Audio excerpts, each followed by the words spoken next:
नमस्कार। अभी हम सुपौल जिला में मौजूद हैं और सुपौल जिला में एक इतनी दिल दहला देने वाली घटना हमारे सामने आई है जिसमें एक महज 20 वर्ष के नवयुवक को प्यार करने की बहुत बड़ी सज़ा मिली है। प्यार करने के कारण उस लड़के का खात्मा कर दिया गया है और आज वो लड़का हमारे बीच में मौजूद नहीं है। उसको इतनी षड्यंत्रकारी तरीके से समाप्त किया गया कि जब आप इस घटना को सुनिएगा तो आप सोचिएगा कि क्या आज प्यार करना उचित है? क्या आज समाज में जो लोग अपने परिवार से बढ़ करके किसी लड़की के ऊपर भरोसा करते हैं, अपने परिवार से ज़्यादा किसी और को वैल्यू करते हैं, क्या वो करना उचित है? आपको बताना चाहेंगे कि सुबह 4 बजे लड़के को फ़ोन आता है, लड़का किसी से मिलने जाता है और घर वापस नहीं आता है। जब उसका शव प्राप्त होता है वो इतने संदिग्ध अवस्था में प्राप्त होता है कि उसको अपने नग्न आँखों से देखना संभव नहीं था। जब उनके पिता ने उस शव को देखा वो अपने आप को बर्दाश्त नहीं कर पाए, अपने आप को रोक नहीं पाए। उसका पूरा चेहरा फूला हुआ था, उसके जांघ पे, उसके हाथ पे, उसके पैर पे बहुत जगह चोट के निशान मौजूद थे। नाखून तक खींच लिया गया था उंगलियों से। आप सोच करके देखिए, इतनी बेरहम तरीके से उस लड़के को समाप्त किया गया। और उसका गुनाह क्या है? उसका गुनाह है बस प्यार करना। लड़की भी तैयार थी, लड़का भी तैयार था, लड़के के परिवार वाले तैयार थे, लेकिन फिर भी लड़की वालों ने उस लड़के को समाप्त कर दिया गया। क्यों कर दिया है? क्योंकि हम तुमसे ताकतवर हैं, हम तुमसे दबंग हैं, हमारा पावर तुमसे अधिक है। चलिए हम आपको परिवार वालों के पास लेकर के चलते हैं और उन्हीं से सुनवाते हैं सारी घटना कि कैसे उनके पिता को आए दिन धमकी मिलते रहती थी, कैसे पिता अपने बेटे को समझाते रहता था कि तुम ये काम मत करो, और आज वो पिता अकेले रह गया है। उसने अपने हाथों से अपने बेटे को मुखाग्नि दी है। हर पिता का सपना होता है कि उनका बेटा उनके शव को कांधा दे। आप सोचिए उस पिता की हालत क्या होगी जब वो उनके बेटे के शव को अपने कांधे पर लेकर के जा रहा होगा। चलिए आपको पिता के पास लेकर के चलते हैं, सुनवाते हैं इनसे कि कितना खौफनाक और कितना खतरनाक था उस लड़के का अंत, कितना खतरनाक तरीके से उसको समाप्त किया गया। आइए सर, आ जाइए आप। देखिए हमारे साथ अभी उसके पिता मौजूद हैं। हम सभी जानते हैं कि इस दुनिया का सबसे बड़ा बोझ होता है एक पिता के कंधे पे उनके बेटे का शव। आज ये पिता अपने बेटे का अंतिम संस्कार किए हैं। आप देख सकते हैं इनके हालात, इनका शरीर पूरा थर थर काँप रहा है, बोलने के हालात में नहीं। आप देख सकते हैं आंसू गिर रहे हैं इनके। सोचिए आप, जब किसी का जवान बेटा नहीं मौजूद रहेगा, जब किसी का जवान बेटा समाप्त हो जाएगा, उसका क्या हालत होगा। आप देखिए इनका क्या उम्र होगा। उस लड़के का उम्र महज 18 से 19 वर्ष था। लड़का बहुत अच्छे से काम करता था, खुशहाल परिवार चल रहा था। क्या उसके मन में समाया? लड़की मिलने बुलाती है, लड़का काम छोड़ करके मद्रास से वापस अपने गाँव आता है और आए हुए अभी 8-10 दिन हुए हैं और उसका खात्मा हो जाता है। आपको बताना चाहेंगे कि उसका शव यहाँ से महज 1-1.5 किलोमीटर दूर एक बांसबाड़ी में उसका शव मिलता है और उसका शव ऐसा छत विछत अवस्था में प्राप्त होता है कि आप समझ नहीं सकते हैं। क्या पूछें इस पिता से, हम क्या सवाल करें? क्या नाम हुआ सर आपका? आप रोइए मत सर, आप चुप हो जाइए। संजय सदा, आप शांत हो जाइए। देखिए पिता की हालत कितनी ज़्यादा गंभीर है। क्यों आपके बेटे को समाप्त किया गया है? क्या सच में आपका बेटा उस लड़की से प्यार करता था? सर प्यार करे थे 1 साल से। 1 साल से उन लोग दोनों का प्यार चल रहा था। दोनों का प्यार चल रहा था। 1 रुपया हमको नहीं दे रहा था, उसी का पास सारा जो लड़का पैसा कमाता था वो लड़की के ऊपर खर्च कर देता था। सुबह सूट के उठता था अपना घर से तो लड़की उधर ही चले जाता था। फिर उधर से आया 10-11 बजे खा के सो गया, शाम को फिर गया तो 8-9 बजे रात को उधर से घुरता था। 8-9 बजे आता था। अच्छा, आपको धमकी कौन दिया था चाचा? धमकी दिया था लड़की का माँ और उसका पिता। प्लीज शांत हो जाइए, आप थरथराइए मत, शांत हो जाइए। लड़की और उसका लड़की का बाप और माँ। लड़की का माँ और पापा आपको क्या बोले थे कि अपने बेटे को समझाइए, नहीं तो संभाल लेना, तो बाद में कुछ होगा तो हम लोग को जवाब देंगे। और ये कितना दिन पहले आपको धमकी दिया गया था? 4 रोज का बाद। 4 रोज पहले धमकी दी गई और 4 रोज के बाद आपका बेटा समाप्त हो जाता है। लड़की को वहाँ से निकाल दिया 1 रोज पहले। उस रोज के बाद सुबह में 7-8 बजे हमारा बेटा को ये घटना हो गई। अच्छा, हम लोगों को पता चला है ऐसा कि लड़के को फ़ोन आता है लड़की का कि तुम हमसे मिलने के लिए आओ। लड़का मिलने के लिए जाता है और मिलने जाने के क्रम में फिर जब वापस वो नहीं आता है तो आप लोग खोजते हैं उसको। क्या ये सच्चाई घटना है? हाँ ये सर सही है। उसको फ़ोन करके बुला करके फिर षड्यंत्र के तहत उसको खत्म किया गया। फोन करके बुला लिया 5 बजे 6 बजे सुबह में। वो चला गया बात करते करते उधर। हम लोग बोले कहाँ जा रहे? बोल रहा है आ रहे हैं मैदान करके। 1-1.5 घंटा 2 घंटा हो गया तो हम लोग इसको खोजने लगे तो कहीं नहीं मिला। कहीं नहीं मिला? कहीं नहीं। बाजार बाजार उजार खोज लिया, गाँव घर में खोजा, कहीं नहीं मिला। तो हम लोग का घर की तरफ आ रहे थे, तो हम लोग को रोड पे एक आदमी बोला कि तुम्हारा लड़का उधर बांस बिटी में पड़ा हुआ है। तब हम वहाँ से दोनों प्राणी गए हैं उसके पास, तो सही में था, शर्ट उसका नहीं था। उसका पैर में चप्पल था, कान में हेडफोन था, पास में मोबाइल था, सब कुछ था, जेबी में मोबाइल था।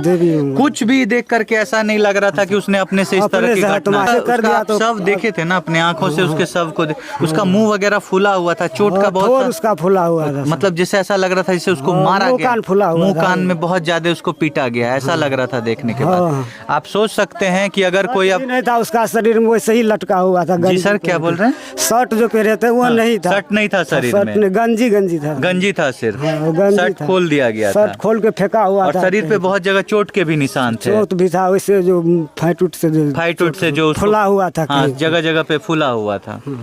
आप सोच सकते हैं कि अगर कोई अपने आप को समाप्त करेगा तो क्या पहले वो अपने शर्ट को उतारेगा, क्या उसका मोबाइल उसके हाथ में रहेगा, क्या उसके कान में हेडफोन लगा हुआ रहेगा, क्या उसके पैर से चप्पल नहीं खुलेगा। आप सोचिए अगर कोई इस तरह की घटना करने जाता है तो वो छटपटाता है, और क्या उसके छटपटाहट में उसका चप्पल नहीं खुलता, उसका मुंह फूल जाता है। आप सोचिए कोई अपने आप को समाप्त करने से पहले अपने मुंह के ऊपर वार करेगा, अपने शरीर के ऊपर वार करेगा, जगह जगह जख्म बनाएगा, उसके बाद जा करके अपने आप को समाप्त करेगा। क्या ऐसा कोई करता है?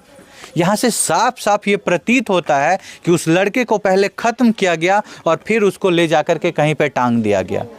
जब इसके परिवार वाले वहाँ पहुँचते हैं, देखने के बाद हर किसी को यही लगता है कि मेरे बेटे को बहुत ज़्यादा प्रताड़ित किया गया है। पूरा चेहरा फूला हुआ था, जगह जगह चोट के निशान थे। आप लोग भी समझ सकते हैं कि क्या ऐसी घटना क्यों हुई है। लड़की फ़ोन करके बुलाती है, लड़का पहुंचता है और बाद में अपने घर कभी वापस नहीं आता है।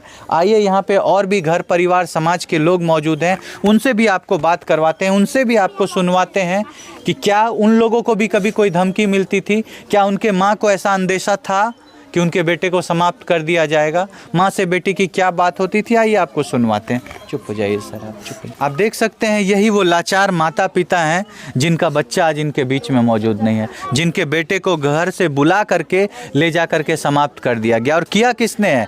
किया है उस लड़की ने, जिस लड़की के लिए वो अपने परिवार वालों से दूर हो गया था, इन लोगों की बातों को नहीं सुनता था, इन लोगों को पैसे नहीं भेजता था। जो घटना को बीते हुए 2 दिन हो गए, ना इनका पुलिस कोई मदद कर रहा है। जब ये पुलिस के पास जाते हैं तो पुलिस इनको बोलता है कि हम कुछ नहीं करेंगे, तुम कबूल करो कि तुम्हारे बेटे ने अपने आप से ये घटना की है। क्योंकि ये लोग गरीब हैं, आप इनका घर देख सकते हैं, क्या हालात हैं इनके घर के। और गरीबों के साथ आए दिन इस तरह की घटना होते रहती है। क्योंकि ये लोग पैसे से कमजोर हैं, पुलिस वाले इनकी बातों को नहीं सुनते। ऊपर से इनके ऊपर दबाव बनाया जा रहा है कि तुम ये कबूल कर लो कि तुम्हारे बेटे ने खुद से ऐसा किया है। आपको पुलिस बोल रहा था ना ऐसा कि तुम बोलो। जब हम पोस्टमास्टर में आके ये ले तो हमरा बोल के पुलिस क्या बोला? पुलिस बोला कि तुम बोलो कि अपने आप ये खत्म हो गया। तुम लिखो ऐसा आवेदन में, तुम लिखो कि तुम्हारा बेटा खुद से खत्म हो गया। आप क्या बोले उसको? हम बोले सर हम अभी कैसे बताएंगे, हम जब बेटा को देखा तो उन्हें पैर में शरीर में शर्ट वुट नहीं था, कहीं कहीं देखा चोट लगा हुआ था, मुंह फुला हुआ था, चप्पल था पैर में, जांग और में चोट लगा हुआ था, जींस जब खोले हैं हम लोग उसको तब देखा है इसमें सब जगह लग रहा था उसको पीटा गया है बहुत, ये और में चोट लगा हुआ था। तब हम बोले कि सर हम क्या बताएंगे, तो वो बोला तुम कह दो एक बार कि अपने आप। तो हम अकेला था उस वक्त, लाश लेके, मेरे पास कोई नहीं था थाना में। तो हमें बोल दिया सर हम कैसे बोलेंगे कि अपने आप हमारा बेटा गया, हम तो देख के आया। तब भी वो बोला कि चलो ठीक है अपने आप खत्म हो गया। वो लिख लिया, अपने से लिख दिया, वो अपने लिख लिया, हमसे उठा निशान लगवा लिया। हम लोग सोचिए गरीबों के क्या हालात हैं, आप सोच करके देखिए। जबरदस्ती उनके पिता से अंगूठा लगवा लिया जाता है ताकि केस को रफा दफा किया जा सके। ये है पुलिस प्रशासन के हालात। आप सोचिए इनसे जबरदस्ती बोलवा लिया गया, तुम्हारे बेटे ने खुद से इस तरह की घटना की है। जबकि एकदम प्रत्यक्ष ये बात सामने है कि उस लड़के को पहले पीटा गया है, इनको धमकी भी मिली थी कि तुम्हारे बेटे को समाप्त कर दिया जाएगा। आप इस माँ के लाचारी को देखिए। आप देख सकते हैं माता कुछ बोलने की हालत में नहीं है। चाची की कहबे, यहाँ सबके धमकी मिले रहे? चाची मिले रहे के दे रहे धमकी? ओकर माय बाप देते रहे कहते रहे हमरा बेटी कुछ है तो किछो से किछो कर देबो जेल में ढुकेबो। तो हम कहले जेल में हमरा के जेल में की देबी, हम तो हमरा बेटा के पसंद छे, तोरा बेटी के हमर बेटा पसंद छौ तो क्या दही शादी क्या दही। अहाँ सबको कोनो दिक्कतो रहे शादी करे में? नहीं हमरा हमर बने रहे ना तो ओकर बहन बहने कल के हम अपना बहन का तो नहीं देबे करे ले। तो कहा तो जैसे हमरा कुछो बोलिए तो अगर बहन बहने फोन के कह देवे लड़की के मैं अहाँ सब तैयार रहिए बियाह? तैयारे रही हम तो कल। आप बताइए कि इनका बेटा का क्या यहाँ पे अपराध है, कि क्या यही अपराध है कि उसने किसी से प्यार किया? लड़का भी राजी, लड़की भी राजी। हमारे भारत का कानून कहता है कि अगर आप 18 वर्ष से ऊपर हैं और अगर आप दोनों की रजामंदी है एक दूसरे से विवाह करने का तो आप कर सकते हैं, लेकिन समाज उनको इस तरह से समाप्त कर देता है। आज फिर एक लड़का प्यार की भेंट चढ़ गया और आज फिर एक लड़का समाप्त हो गया। आज समाज में कोई इनका साथ देने को तैयार नहीं है। क्यों? क्योंकि ये गरीब। आप इनका घर देखिए, ये सुबह खाएंगे तो शाम को क्या खाएंगे इसका कोई ठिकाना नहीं है, कोई पता नहीं है। कैसे ये लोग रह रहे हैं, कैसे ये लोग जी रहे हैं, और आज इनके साथ इतना अन्याय हो रहा है। घर का बेटा समाप्त हो गया है और न्याय का यहाँ पे कोई भी मतलब नहीं है। न इनके बेटे के अपराधी को पकड़ा जा रहा है, ना अभी तक पुलिस पूछताछ करने के लिए आई है। उल्टा इनसे ही बोल रही है कि तुम कबूल कर लो, और यहाँ तक कि इनका अंगूठा भी लगवा चुकी है। आप क्या कहना चाहेंगे इस घटना के बारे में? आप अपने राय विचार को कमेंट में ज़रूर रखिए कि आज समाज में जो इस तरह की घटना हो रही है, आज समाज में जो किसी को भी समाप्त कर दिया जा रहा है, चाहे वो प्रेम प्रसंग के वजह से हो या किसी भी वजह से हो, ये कहाँ तक उचित है? और समाप्त करने के बाद गरीब होने के कारण जो इन लोगों के साथ अन्याय हो रहा है, आप उसके बारे में क्या सोचते हैं? आप अपने राय विचार को कमेंट में रखिए। हम छोड़ जाते हैं आपको इन्हीं सवालों के साथ। हम मिलेंगे आपसे फिर अगली वीडियो में अगली घटना के साथ। तब तक के लिए आपसे कहना चाहेंगे कि आप जहां भी रहिए सावधान रहिए, सुरक्षित रहिए। जय हिंद, जय भारत।